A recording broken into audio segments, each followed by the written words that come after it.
প্রধান মেহমান জনাব মোহাম্মদ খোকন চৌধুরী, পুলিশ ইন্সপেক্টর, ফলদা দিগুলিয়া। হ্যাঁ, যাক যাক যাক, খুশি হইলাম ইনশাল্লাহ। প্রধান অতিথি আছে তো সেলিমুজ্জামান। আল্লাহ তাআলা প্রধান সম্মান দিছে যাদের, এদের শুকরিয়া বেশি আদায় করতে হবে, কারণ আর কাউ তো এই আসনে বসায় নাই। কথা কন না কেন? আল্লাহ তাআলা সম্মান দিছে। আমাদের আল্লাহর অশেষ মেহেরবান, আমাদের এলাকার যে কৃতি সন্তানগুলা আসলে মসজিদটাকে সুন্দর করার জন্য মুখিয়ে ছিল, সেটা আমরা বুঝতে পেরেছি। আমরা সাধারণ যারা আছি তাদের কাছে আমরা আশাবাদী যে আমাদের মসজিদটা অত্যন্ত সুন্দর হবে, কারণ সকলেরই যে সুন্দর মন মাইন্ড নিয়ে আজকের এই সভায় আসছেন, সকলেই আমাদের মসজিদের জন্য যতটুকু পারেন সহযোগিতা করবেন। পাশাপাশি আমার শ্রদ্ধাভাজন নেতা, বহরপুর উপজেলা বিএনপির বারবার সফল সাধারণ সম্পাদক, ফলদা ইউনিয়নের সাবেক সুযোগ্য চেয়ারম্যান, আপনারা জানেন উনি অত্যন্ত দক্ষতার সাথে এই ইউনিয়নের চেয়ারম্যান ছিলেন এবং সফল চেয়ারম্যান। এ যাবৎ যত চেয়ারম্যান এসেছে তার মধ্যে অত্যন্ত সফল চেয়ারম্যান, এবং আমাদের এই এলাকার প্রতি তার একটা দুর্বলতা কাজ করে। আমাদের এলাকার লোক অত্যন্ত তারে ভালোবাসে এবং আমাদের এলাকায় উনি বারবার প্রোগ্রাম থাকলেই আসে। তাই এলাকাবাসীর পক্ষ থেকে আমাদের নেতার কাছে আকুল আবেদন, নেতার সর্বোচ্চ চেষ্টা দিয়ে আমাদের মসজিদ উন্নয়নে সহযোগিতা করবেন। পাশাপাশি আমাদের গ্রামে একটি বাজারে যে অনুষ্ঠান হচ্ছে, সেখানে যেন এলাকার বিভিন্ন উন্নয়ন কাজে নেতার সহযোগিতা কামনা করি এলাকাবাসীর পক্ষ থেকে। এখন বক্তব্য রাখবেন সকলেরই শ্রদ্ধাভাজন জনাব সেলিমুজ্জামান তালুকদার সেলু ভাই। বসে বলি নাকি? সবাই আরামে এসে আসছে, বসে আমি দাঁড়াইলে কেমন হয়? বিসমিল্লাহির রহমানির রহিম। আজকে দিঘুলিয়াপাড়া জামে মসজিদ কর্তৃক আয়োজিত এই মাহফিলের শ্রদ্ধেয় সভাপতি, আমাদের মাঝে ইতিমধ্যে যিনি বক্তব্য দিচ্ছেন, সম্ভবত দ্বিতীয় বক্তা, মাওলানা মোহাম্মদ আব্দুস সালাম জিহাদি সাহেব। তার পদবি আছে অনেকগুলা। ধর্মীয় বিষয়ক আলোচক, চ্যানেল আই ঢাকা, খতিব বাগদা বড়বাড়ি জামে মসজিদ, শেরপুর বগুড়া। আমাদের প্রিয় এলাকার মানুষ আসছে আর কি। আমাদের মঞ্চে উপস্থিত আছেন আমাদের এই গ্রামেরই কৃতি সন্তান মোশারফ ভাইয়ের ছেলে, মেহমান হিসাবে এনে আসছেন। আরেকজন নতুন আমি পরিচিত হলাম অবশ্য, মিঠু নাম, ভালো নামটা ঠিক জানি না আর কি, মিঠু।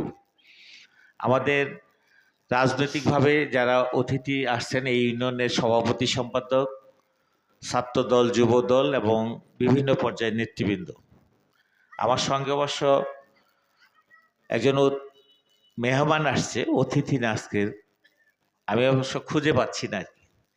নিকটাইলের কৃতি সন্তান, আমাদের রমজান বাইরে অনেকে চিনতাম নাকি, তারই সুযোগ্য ভাতিজা, আমাদের থানা বিএনপির কোষাধ্যক্ষ সোলাইমান হোসেন লিটন, বোধহয় আছে আশেপাশে আমার সম্মুখে। এই এলাকার প্রিয় ভাইরা, আমি মুগ্ধ হয়ে কিছু কথা শুনছিলাম।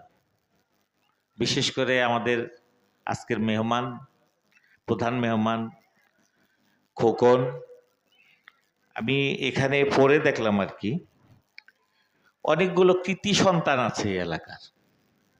আমরা যখন ছাত্র যুবক অথবা চেয়ারম্যান ছিলাম, নেতৃত্ব দেই, এই এলাকায় এত ভালো মানুষ ছিল না, দু একজন হাতে গোনা নাকি।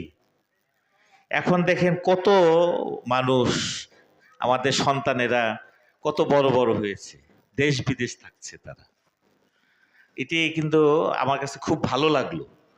আমি ভাবছি যে আমরা বোধহয় অনেক পিছিয়ে আছি, কিন্তু দেখলাম যে না, আমাদের এই অজপাড়াগাগুলোও এই এলাকার সুসন্তানেরা নিজের কর্ম পরিধি বাড়িয়েছে, এলাকার মুখ উজ্জ্বল করে এনেছে নাকি।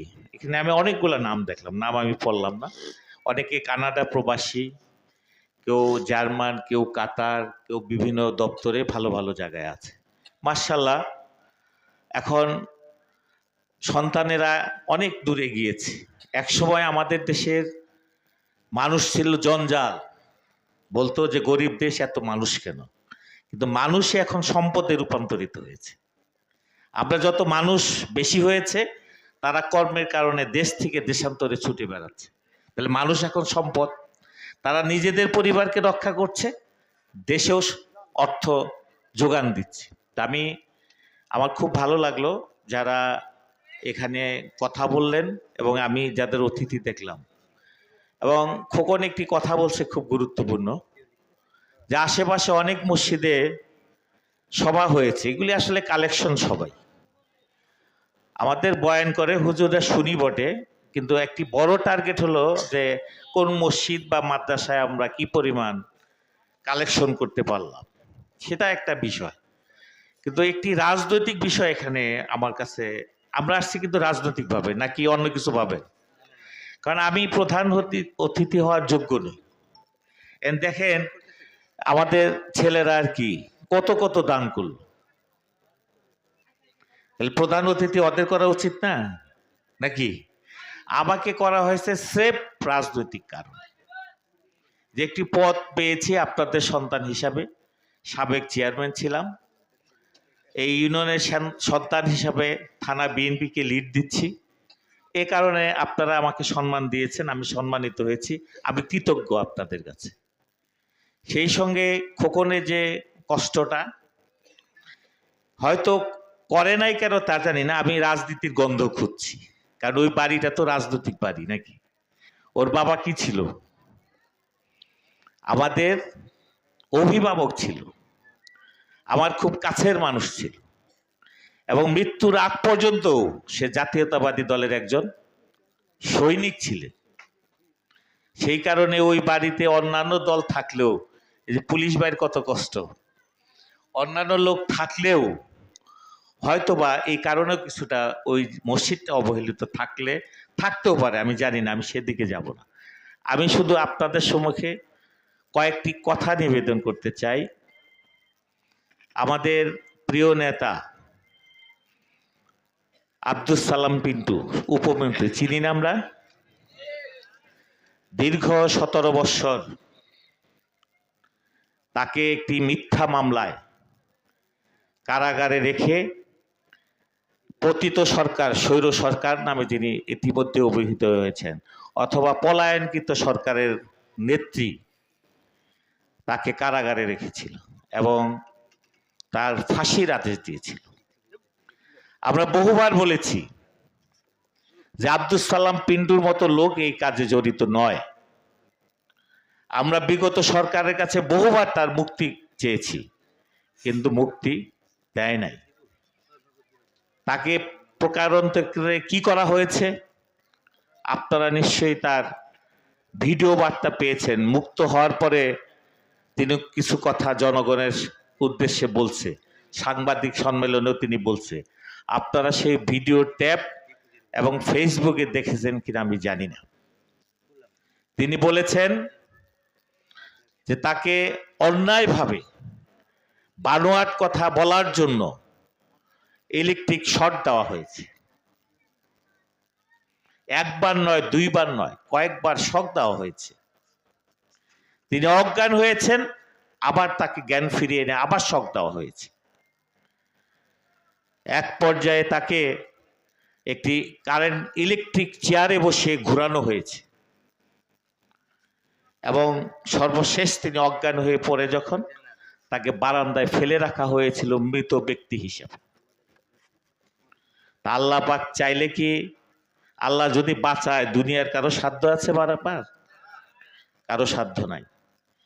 যারা তাকে মারবার জন্য সেদিন ষড়যন্ত্র করেছিল, আজকে তারাই মরার পথ খুঁজছে।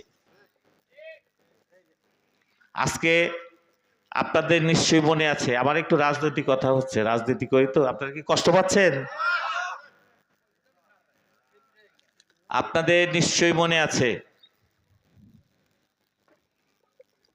কিছুদিন পূর্বেও যিনি দাম্ভিকতার সাথে বলতেন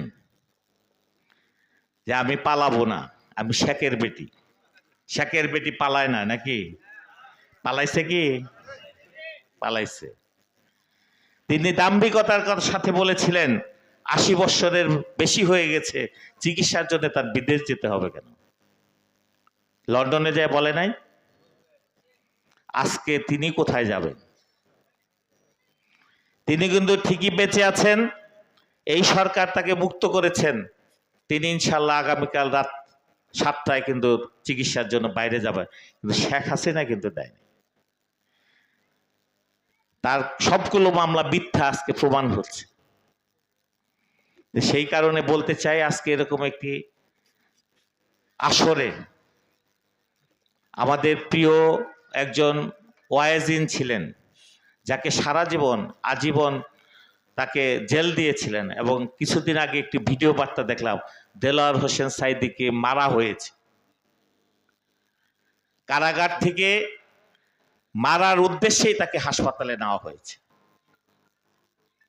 তিনি একটি বক্তব্য দিয়েছিলেন আওয়ামী লীগের নেত্রীর উদ্দেশ্যে, যে বেশি ফাল পাইরেন না, 12 কোটি মানুষ গাছের গোড়ায় লাড়া দিলে মামুর বাড়ি যায় পড়বে। কি মামুর বাড়ি যায় পড়ছে তো? কাজে আমি আপনাদের বলতে চাই, বহু রক্তের বিনিময়ে একটি স্বাধীন দেশে আবারও মুক্তভাবে কথা বলার জন্য আজকে মুক্তভাবে আপনারা এই মাহফিলটি করছেন। আপনাদের আজকের মেহমান আমাকে বলেছিল যে ভাই থানায় জানাইছেন, দোয়াপুর থানায় 100টির অধিক মাহফিল হয়েছে, ইনশাল্লাহ কোনোদিনও থানায় যেতে হয় নাই এখন আর, কিন্তু বিগত দিনে থানায় যেতে হয়েছে। সে কারণে হয়তো আজকে পুলিশ সাহেব এই কথা বলছেন যে থানার অনুমতি ছাড়া তো মাহফিল হওয়ার কথা না। দেশ মুক্ত হয়েছে, দ্বিতীয়বারের মতো স্বাধীন হয়েছে, এখন আর কারো অনুমতি লাগে না। আমার কর্ম আমি করব, জনগণের যা দরকার জনগণ করবে। আমাদের যে সকল আইন শৃঙ্খলার বাহিনী আছে তারা এমনি থেকে আমাদের নিরাপত্তা দিবে নাকি? জনগণ কি চোর ডাকাত যে অনুমতি নিয়ে এই কাজ করতে হবে? আমরা কিন্তু চুরি ডাকাতি করবো নাকি? কাজেই যারা বিগত দিনে আমাদের পাহারা দিতে হয়েছে, অনুমতি নিতে হয়েছে, তারাই এখন অনুমতির অপেক্ষায় আছে যে আমরা রাস্তায় বের হব কি হব না। কাজেই এমন দেশ আমরা চাই না। যে সকল দামাল ছেলেরা আবারও রক্ত দিয়ে দেশকে মুক্ত করেছে, আমরা তাদের আত্মার মাগফিরাত কামনা করছি, দুঃখ প্রকাশ করছি। যে সকল মায়েরা তার সন্তান হারিয়েছে, বোনেরা তার স্বামী হারিয়েছে, সন্তান তার পিতা হারিয়েছে, আমরা দুঃখ প্রকাশ করছি। কিন্তু একটি স্বাধীন দেশের জন্য রক্ত দিয়ে নতুন ছেলেরা যে স্বপ্ন দেখছে আগামীর বাংলাদেশ বিনির্মাণে, আপনারা আমাদেরকে সহযোগিতা করবেন। আমরা ইতিমধ্যেই সরকারকে বলেছি, আমরা সরকারে নাই, কিন্তু এই সরকার যে কর্মকাণ্ড করবে আমরা তাদের পাশে আছি, আমরা তাদের সহযোগিতা করব ইনশাল্লাহ।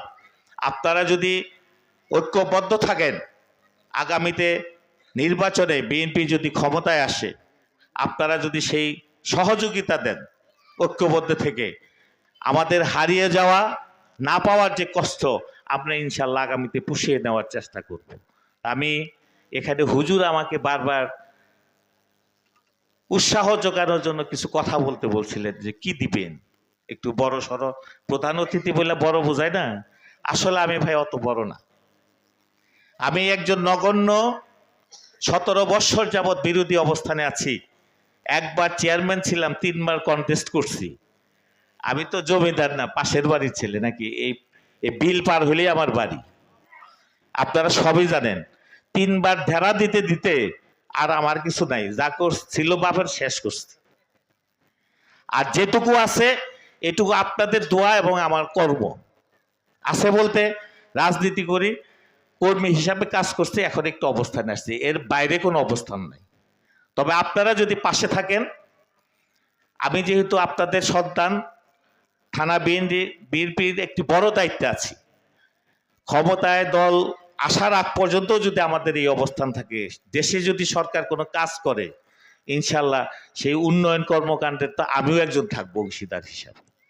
কাজেই এই ইউনিয়ন আমার, এবং বিশেষ করে ফলদা ইউনিয়নের এই জায়গাটুকু আমি আমার মনে করি, আমি আমার দুঃসময়েও এই জায়গার মানুষ আপনারা আমাকে যেভাবে পাশে থেকে এই কেন্দ্রে আমাকে ভোট দেওয়ার চেষ্টা করেছেন, এই জন্য আমি কৃতজ্ঞ। আমি কি ভোট পাইছি সেটা বড় কথা না, আপনারা পাশে থেকে যে আমার জন্য যুদ্ধ করার চেষ্টা করেছেন, এই জন্যই আমি আপনাদের কাছে কৃতজ্ঞ। কাজেই এই শুধু আমি এই প্রতিষ্ঠানের কথা বলবো না, মসজিদের কথা বলবো না, আপনাদের এই এলাকার যা যা দরকার, কারণ দীর্ঘদিন আমরা কাজ করতে পারি নাই, আমাদের মতো করে আমাদের লোকেরা পারে নাই, কাছেই ছিল না। আর একটি বিশেষ দল খালি পেপার ওয়ার্ক করছে। এখন যেমন আমরা বলি যে তারা কাগজের বাগা ছিল, কাজ কাম সব কাগজে আছে, মাঠে নাই। বাঘটা কাগজেরই নাকি হুঙ্কার দিছে, এখন কিন্তু আর হুঙ্কারও নাই। আমরা আগেও হুঙ্কার দিই না, এখনো হুঙ্কার দিতে চাই না। আমরা আগেও কাজ করেছি, ভবিষ্যতেও কাজ করব, পেপারে না, বাস্তবে মাঠে। এই যে আজকে যে এখানে বসে আছেন, এই মাঠটি কি এরকম ছিল?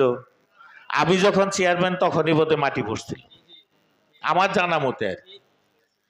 কাজে আমরা বাস্তবতার নিরিখে আগামী দিনে যদি আপনারা আমাকে আল্লাহর রহমতে আপনারা যদি সেই সুযোগটুকু দেন কখনো আবার, বা সুযোগ নাই দিলেন, পদ হিসাবেও যদি এটুকু থাকে আপনাদের সন্তান হিসাবে থানা বিএনপি যা কিছু দরকার আপনারা, আমি সব জায়গায় বলি, এখন প্রায়োরিটি বেসিসে আপনারা তালিকাটা প্রণয়ন করেন, যাতে আমরা পর্যায়ক্রমিকভাবে ভাগ হারে যাই পাই না কেন কিছু টানবো আমরা নাকি থানার থেকে, ইনশাল্লাহ আমরা সেগুলি পর্যায়ক্রমিকভাবে এই মসজিদ সহ সবগুলো কাজে যাতে আমরা বাস্তবায়ন করতে পারি। আর আল্লাহর ঘর আমি দিলাম, আমি করলাম, আমার টাকায় হলো, এটাই আমি বিশ্বাসী না।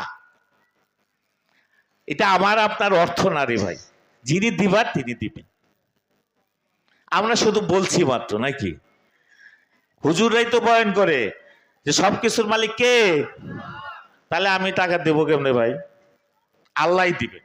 বিশেষ করে তার ঘর, অত বড় বেয়াদব কি আমি যে তার ঘরটা আমি বানাই দেবো? হবে না আমার দ্বারা। এটা আল্লাহর ঘর, আল্লাহ করবেন, আমাদের কর্ম আমরা করব, ইনশাল্লাহ হবে। এবং আমিও আবার অন্যান্য ছোট আঙ্কেল ভাতিজাই বলবো, তারা যে পরিমাণ দান করলেন এবং তাদের এই প্রচেষ্টা যদি অব্যাহত থাকে, আমি দেখেছি আপনাদের মসজিদটা ছোট, নিশ্চয়ই বড় হবে। এবং আমি আসছি আজকে নগদে, এদের মতো এত দেব না, আসছি যখন কিছু একটা দেব। আর আমি শুধু এটুকুই বলবো, আমাদের প্রিয় দুটি মানুষ, আমাদের এই ভুয়াপুর গোপালপুরের সন্তান, সারা বাংলার অহংকার ছিলেন, শেখ হাসিনার আতঙ্ক, যুব সম্রাট সুলতান সালাউদ্দিন টুকু। সালাম ভাই জেলখানায় ছিলেন, তার অবর্তমানে আমাদের এই গোপালপুর ভুয়াপুরের সংগঠন তিনি লালন করেছেন, এখনো করছেন। তিনি টাঙ্গাইলেও দেখভাল করছেন, এখন হলো কেন্দ্রীয় বিএনপির প্রচার সম্পাদক। আগামী নির্বাচনে আশা রাখি দুই ভাই নমিনেশন পাবেন, এক ভাই এখানে, আরেক ভাই টাঙ্গাইল। আপনারা নিশ্চয়ই পেপার পত্রিকা এবং ফেসবুকে দেখছেন, এবং তারা আমাদের দেখভাল করবেন। আমাদের গর্ব, বৃহত্তর ময়মনসিংহের গর্ব সুলতান সালাউদ্দিন টুকু বিশাল এক দায়িত্ব পালন করেছেন শেখ হাসিনার আতঙ্ক হিসাবে। তাকেও সর্বশেষ যে আন্দোলন 5ই আগস্টের আগে তাকে গ্রেপ্তার করা হয়েছিল, নিশ্চয়ই আপনারা জানেন নাকি। এবং তার 400-র অধিক মামলা, তাকে এর আগেও বহুবার নির্যাতন করেছে, মৃত্যুর সাথে লড়তে লড়তে তিনি মৃত্যুজয়ী হয়েছেন, তাকে সেই সরকার মারতে পারে নাই। এবং গত আন্দোলনের সময় তাকে ধরে এনে উল্টো করে ঝুলিয়ে রেখেছিল। আমাদের এই দুটি ভাই, আজকে সালাম ভাই খুবই অসুস্থ, আপনারা নিশ্চয়ই শুনছেন, তাকে দেখলে চেনা যায় না, বিভৎস হয়ে গিয়েছে। তিনি মৃত্যুর সাথে লড়তে লড়তে বেঁচে আছেন, এখন খালাস হয়েছেন। আরেক ভাইও বেঁচে আছেন, তিনিও অসুস্থ, তিনি সারা বাংলাদেশে দলের কাজ করে বেড়াচ্ছেন, আমাদেরও কাজ করছেন। আপনারা আমাদের এই এমপি পরিবারের দুই ভাইয়ের জন্য, তাদের পরিবারের জন্য দোয়া করবেন। আমাদের প্রিয় নেত্রী আগামীকাল চিকিৎসায় যাবে, তার জন্য দোয়া করবেন। তারেক জিয়া যেন বীরের বেশি দেশে ফিরতে পারে, তার জন্য দোয়া করবেন। আপনারা আমাদের জন্য দোয়া করবেন। এবং আমাদের সব মাহফিলে আমি দেখেছি, আমারও মাহফিলটা 23 তারিখ, আমারও একটা হেফজোখানা আছে, নিশ্চয়ই জানেন, এটি মার নামে করেছি। এবং এখানে যত পুরুষ আমরা আজকের এই মাহফিলটি শুনছি, আমার বিশ্বাস আপনাদের চেয়ে অধিক আমাদের মা বোনরা শুনছে এই মাহফিলটি নাকি। আমি আবার পর্দার আড়ালে অথবা কোনো ভেন্যুতে যদি মা বোন থাকেন, আপনারাও এই মসজিদের জন্য তো করবেনই, আপনারাও আমাদের জন্য দোয়া করবেন, আমাদের প্রিয় নেতাদের জন্য দোয়া করবেন। কাজে আমি আর কথা না বাড়িয়ে আমি উপস্থিতি নিশ্চয়ই মসজিদ কমিটির কাছে, এটা আমার কোনো দান না, আমাকে আপনারা আসতে আমন্ত্রণ করেছেন, এই জন্য আমি কৃতজ্ঞ। আমিও কিছু সহযোগিতা করব এবং ভবিষ্যতে যে সকল কর্মকাণ্ড হবে, উন্নয়ন কর্মকাণ্ড যা হবে, আমি ইনশাল্লাহ ভাইয়েরা নগদ দিল, আমি রাষ্ট্রীয়ভাবে হলেও তার চেয়ে কম আপনাদের এই মসজিদে দেব না, বেশি যাওয়ার চেষ্টা করব। এটুকু আশ্বস্ত করেই আপনাদেরকে ধন্যবাদ দিই। আমার কথাবার্তা যদি কোনো ত্রুটি বিচ্যুতি হয়ে থাকে, ভুল বেয়াদবি হয়ে থাকে, কেউ যদি আঘাত পেয়ে থাকেন, নিজের সন্তান হিসাবে, ভাই হিসাবে, বন্ধু হিসাবে ক্ষমা করে দেবেন। সকলকে ধন্যবাদ। আসসালামু আলাইকুম। ধন্যবাদ আমাদের শ্রদ্ধাভাজন নেতা সেলিমুজ্জামান তালুকদার সেলু ভাইকে।